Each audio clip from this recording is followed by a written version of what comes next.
CP Vanani, chairman RTSV Diamond hospital.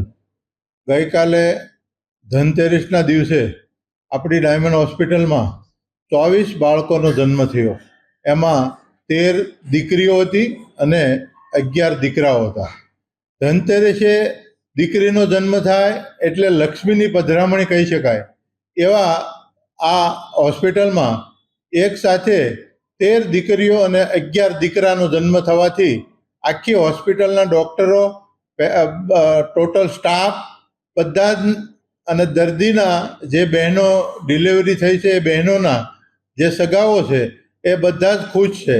દરેક બાળકોની તબિયત સારી છે અને એની માતાની પણ તબિયત સારી છે અને દરેક બાળકો ખિલખિલાટ હસે છે અને આખી હોસ્પિટલમાં વાતાવરણ ગુંજી ઉઠ્યું છે. એનો અમને ખૂબ આનંદ છે. નવા વર્ષમાં તમામ સુરત શહેરના તમામ લોકોને હું ખૂબ ખૂબ દિવાળીની શુભેચ્છા પાઠવું છું. આભાર.